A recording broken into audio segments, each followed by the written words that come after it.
네, 안녕하세요. 드디어 두 번째 시간이 왔습니다.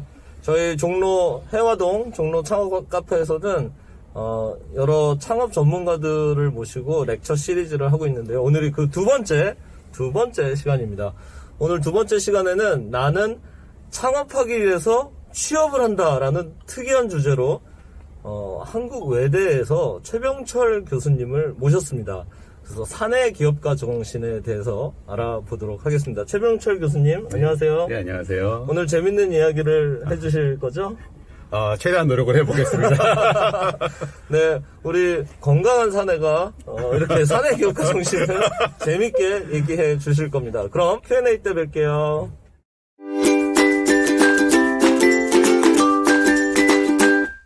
네, 안녕하세요. 저는 방금 이우진 교수님께서 소개시켜주신 한국외국어대학교 최병철 교수입니다. 전공이나 가르치는 분야는 혁신이나 어떤 사내 기업의 어떤 기술 혁신 쪽을 가르치고 있고요. 오늘 이렇게 좋은 기회를 맞아서 여러분들과 좋은 이야기를 나누게 돼서 너무 기쁩니다. 여러분들이 창업하면은 보통 어떤 이미지가 떠오르시나요? 일단 열정, 그리고 어떤 패기, 그리고 어떤 참신한 아이디어, 그리고 빼놓을 수 없는 것이 흔히 말하는 헝그리 정신, 이런 얘기를 많이들 얘기하시죠. 왜냐하면 창업이라고 하면 기본적으로 위험하고 힘들고 배고픔을 참고 나중에 커다란 열매를 맺는 그런 과정으로 많이 이야기를 하시는데 맞습니다. 창업은 기본적으로 어렵고 쉽지 않은 거지만은 흔히 그래서 이런 말씀들을 많이 하세요. 어떤 친구가 이제 대기업이나 이런 안정된 좋은 직장에 잘 취직을 하면은 참 안정된 직장 생활을 찾았구나, 잘 됐다, 이제는 하지만 이제 뭐 대기업의 톱니바퀴 같은 삶을 하나의 부속품으로 살아가는구나, 뭐 이런 뭐 자조적인 약간 얘기들도 많이 하시는데, 오늘 제가 여러분께 드리고 싶은 말씀은 전혀 그렇지 않다. 사실 현대사회에서 많은 혁신들은 기업을 통해서 많이 이루어지고 있습니다. 그래서 실제로 여러분들께서 어떤 커다란 조직이나 기업에 들어가셔도 다양한 창업 기회와 또 여러분들의 꿈과 혁신에 대한 열정을 펼쳐볼 수 있는 기회가 많이 있습니다. 그래서 그런 의미에서 오늘 강의의 주제는 나는 창업을 하기 위해서 취업을 한다, 이걸로 잡아봤습니다. 강의에 들어가기 전에 어떤 재미있는 일화를 한번 보시죠. 물론 아마 익숙한 얼굴이 되실 거예요. 애플의 스티브 잡스와 마이크로소프트의 빌 게이츠죠. 사실 이 두 사람은 지금이 IT 업계 두 거인이 되었고, 한 분은 고인이 또 되셨지만은 실제로 30년 동갑내기 30년 지기의 친구이기도 하고 경쟁자이기도 합니다. 지금은 이제 애플이 이제 휴대폰이나 타블렛 이런 스마트 디바이스 쪽으로 많이 이제 혁신을 이루었고, 마이크로소프트는 다소 거리가 있는 사업군 같지만은 최초의 애플이 가져온 가장 주목받는 혁신은 매킨토시라는 컴퓨터였습니다. 컴퓨터와의 운영체계를 혼합한 아주 혁신적인 제품을 내놨는데, 때마침 이제 스티브 잡스의 친구인 빌 게이츠도 한참 이제 윈도우를 준비하고 있었습니다. 근데 어느 날 갑자기 스티브 잡스가 빌 게이츠가 개발하고 있는 윈도우를 딱 보는 순간 너무 비슷한 거예요, 자기네가 하는 거랑. 그래서 격분을 합니다. 이거 너무한 거 아니냐? 물론 뭐 게이츠야 이러지 않았겠지만 이거 너무한 거 아니냐? 그러니까 빌 게이츠가 왜 이렇게 화를 내냐 그랬더니, 우리 걸 이렇게 베끼면 어떡해? 참, 스티브 잡스가 이제 특유의 열정 넘치는 성격으로 크게 화를 내니까는 빌 게이츠가 하는 말이, 꼭 그렇게만 보진 말아라. 사실 이 문제를 보는 다른 방법도 있는데, 사실 우리 둘 다 제록스라는 그 당시 어떤 굉장한 거대 기업이에요. 제록스라는 거대한 기업, 부유한 이웃이 있었고, 그곳에서 많은 자원을 가져온 거 아니니 사실은. 그랬더니 스티브 잡스가 그 말을 듣더니 더 화를 내는 것이 아니라 곰곰이 생각을 한 결과, 그래도 나중에 왔지만 너무 똑같이 베끼지 마, 기본 상도는 있잖아, 이런 취지로 얘기를 했다는 그런 얘기가 있습니다. 여기서 알 수 있는 것은 사실 저희가 가장 혁신적으로 알고 있는 어떤 두 IT 업계의 거인도 시작 자체는 그 당시에 컸던 대기업 제록스라는 커다란 회사의 어떤 자원을 바탕으로 시작을 했다는 얘기죠.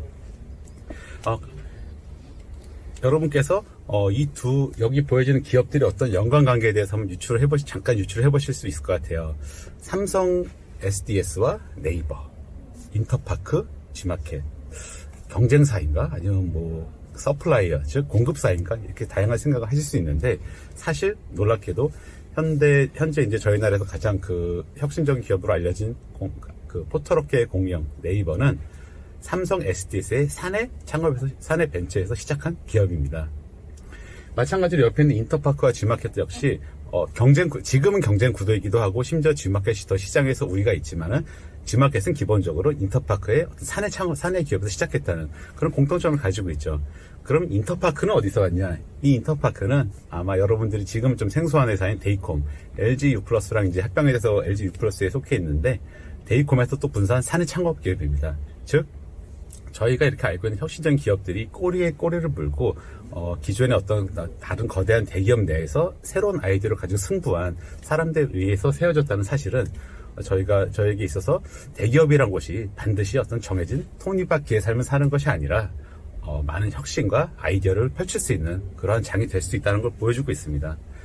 사실 이러한 그 통찰력, 이런 그 깊은 어떤 통찰력 같은 것은 저희가 뭐 요즘 시대에서 새로 발견하는 것은 아니고, 여러분들 혹시 조지프 슌페터라는 분 들어보셨나요? 이분은 약간 그 다소 생소한 이름일 수도 있지만은 혁신학계에서 이제 아버지와 같은 분입니다. 하버드대에서 교수를 하셨고, 혁신 이론의 어떤 아버지라고 불리고 있고, 요즘 여러 군데서 많이 사용하는 창조적 파괴, 창조적 혁신, 이 용어를 처음으로 개발하신 어마어마한 분이세요.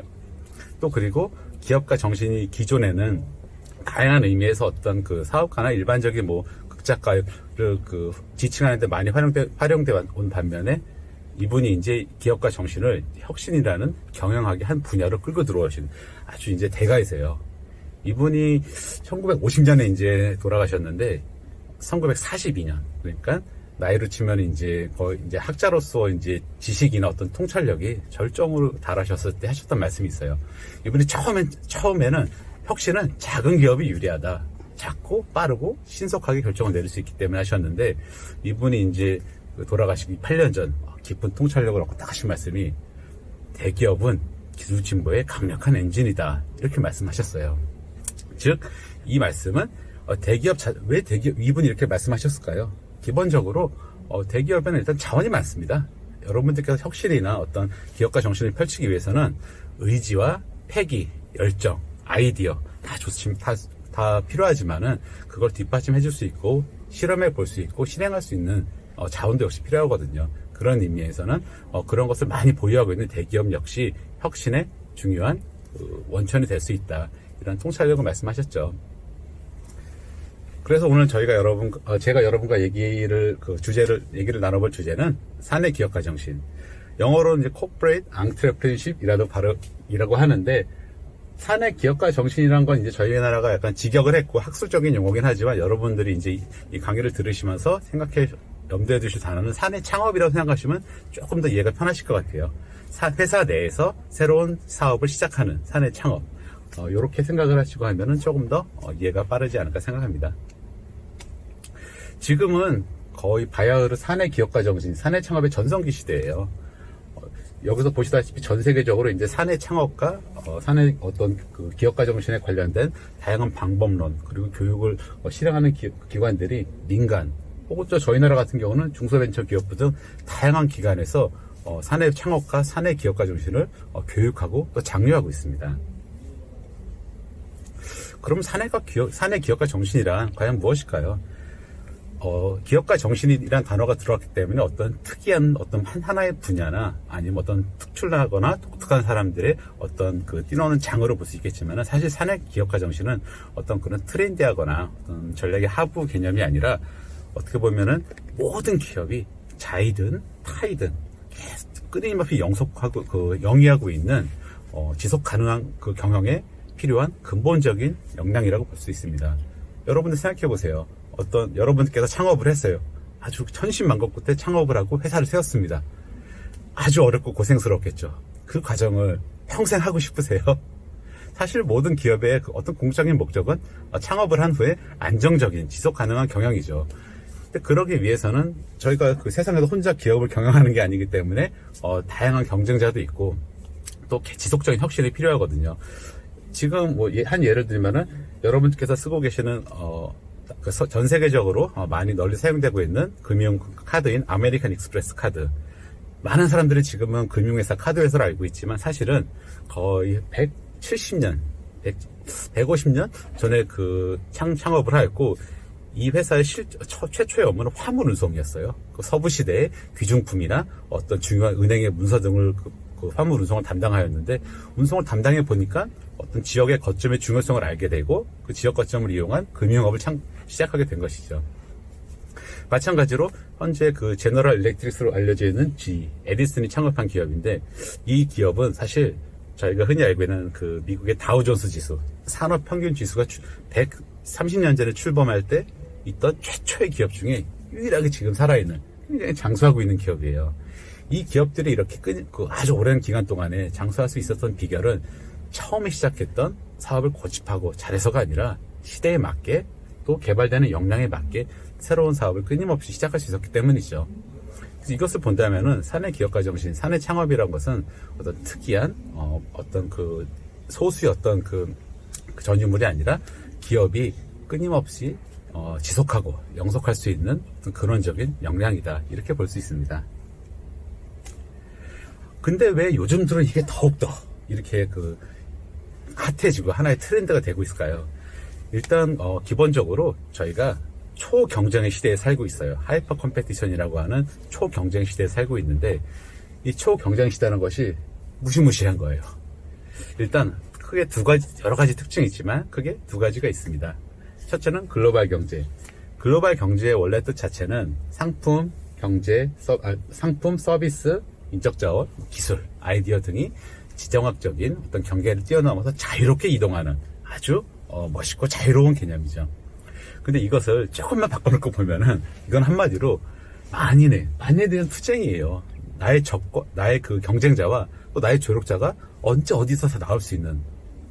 한 예를 들어 보시면 테슬라를 요즘 이제 한참 이제 여러 가지로 핫한 기업 중에 하나가 테슬라인데, 테슬라를 사람들이 이제 흔히 생태 교란종 이렇게 얘기하죠. 기존의 회사들이 조금씩 연비와 효율을 개선하고 어떤 그 차량의 성능을 개선해온 반면, 테슬라 같은 경우는 전기 에너지라는 그 새로운 동력을 이용해서 기존의 자동차들이 차근차근 밟았던 모든 단계를 단번에 뛰어넘는 그런 모습을 보여주고 있는데, 최근에 이 테슬라가 또 한 가지 그 놀라운 발표를 합니다.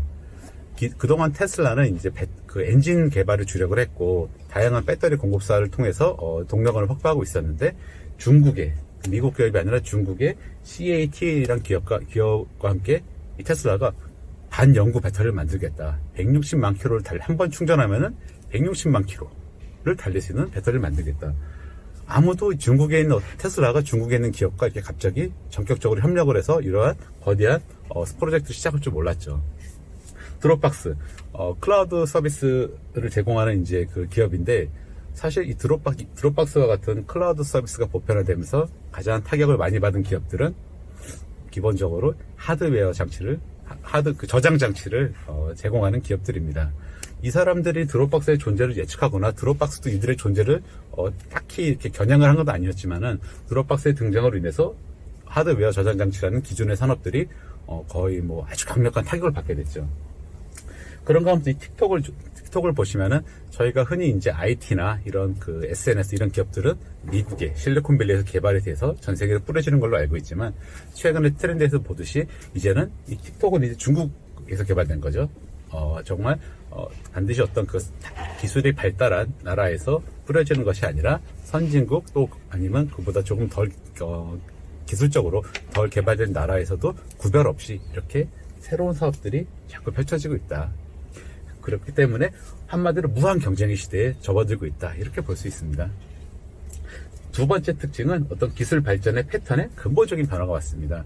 흔히 이제 기술은 이제 그 과학자들이 열심히 과학을 연구하고 그 과학을 바탕으로 기술을 열심히 만들고, 또 기술을 바탕으로 열심히 상품을 만들어서 팔고서 열심히 마케팅을 해서 판 후에 열심히 파는 동안에 다른 기술을 또 개발하고, 요런 사업 패턴으로 이제 인식이 되어 왔는데, 최근에 어떤 근본적인 발전, 즉 기술이 발전하는 속도, 또 한 번 그 발전한 기술이 확산되는 속도, 또 그 확산되는 그 제품에 요구되는 사양 등이 너무 복잡해지고 이게 고도화가 되는 거예요. 지금 이 폰에서 그 스마트폰에서 볼 수 있듯이, 요즘 스마트폰은 그냥 폰이 아니죠. 전화 기능은 기본이고, 다양한 GPS, 스케줄 관리, 건강 관리, 게임, 카메라, 지갑, SNS 등 너무 다양한 그 기능을 수행하고 있어요. 그렇기 때문에 도저히 하나의 기업이 이거를 다 감당하기에는 또 설사 감당을 했다 하더라도 잘못된 방향으로 감당했을 경우에는 이게 수정하기가 너무 힘들다. 타격이 너무 크다. 그렇기 때문에 이 글로벌 경제와 기술 발전의 어떤 패턴이 근본적으로 변했다는 얘기는 굉장히 아주 강력한 무한 경쟁의 시대에 접어들고 있다. 따라서 기업의 자체적인 혁신 역량 없이는 도저히 생존 자체가 불가능해진 거예요. 그렇기 때문에 최근 들어서 어떻게 하면 기업이 내부에 가진 사내 혁신 역량을 극대화할 수 있을까? 이러한 시각으로 문제를 바라보는 사람들이 늘어났고, 이에 따라서 사내 기업가 정신이 중요해지고 있습니다. 그러면 간단하게 흔히 저희가 알고 있는 기업가와 사내 기업가는 어떠한 차이가 있고 또 어떠한 공통점이 있는지 간략하게 살펴보죠. 일단 기업가 같은 경우는 기본적으로 본인의 소유주, 운영의 주체죠. 본인이 회사를 세우고 운영을 하기 때문에, 사내 기업가 같은 경우는 기본적으로는 회사에 속해 있는 사원 혹은 종업원으로 볼 수 있습니다. 보상 혹은 이제 손실 같은 경우는 기업가 같은 경우는 전부 본인에게 귀속되는 것이고, 사내 기업가 같은 경우는 손익의 대부분은 조직에 귀속이 된다. 하지만 여기서 이 대부분이 무슨 열정페이나 이런 것처럼 열심히 일했으니까 이제 수고했어, 이게 아니라 상당히 만족할 만한, 상당히 의미가 있는 정도의 보상을 함께 공유하는 그런 시스템입니다. 즉 100%를 가지고 가는 게 아니라는 거지, 전혀 착취하거나 그런 개념은 아니다. 연령층 같은 경우는, 기업 같은 경우는 이제 주로 20, 30대가 많이 있고, 사내 기업가 같은 경우는 이제 옛날에는 주로 40대 위주, 그러니까 즉 조직에서 어느 조직을 겪고 조직의 구도나 자원의 흐름을 잘 알고 업계 지식이 있는 사람들이 많이 참여를 했는데, 최근 들어서는 이제 사내 기업가 같은 경우도 신입사원 혹은 입사 한 5년 차, 3년 차의 친구들에게도 많이 주어지고 있습니다. 이 기업가 같은 경우는 아무래도 목표 설정 면에서 조금 더 자유롭고, 본인이 하고 싶은 일에 책임을 지고 하는 거니까요. 조금 자유롭고, 상대적으로 이제 상황적인 요인에 대해서 조금 영향을 덜 받지만은, 사내 기업 같은 경우에는 아무래도 조직이 있다 보니까는 어떤 조직의 어떤 방향이나 그리고 조직의 상황에 대해서는 조금 덜 자유로울 수는 있다. 이런 점이 있고, 위험 감수 같은 경우에는 기업 같은 경우는 일단 본인이 자신의 시간과 자원과 열정을 투자해서 하는 거기 때문에 전적으로 이익이 생겨도 다 본인한테 귀속이 되지만, 위험 역시 본인이 제일 큰 부담자가 된다. 사내 기업 같은 경우는 계산된 위험 감수, 즉 결과적으로 사내 기업가 같은 경우도 물론 열정도 있고 위험 감수도 하지만은 기본적으로는 많은 상황과 어떤 그걸 고려하는 그런 계산된 위험을 감수한다고 볼 수 있고요.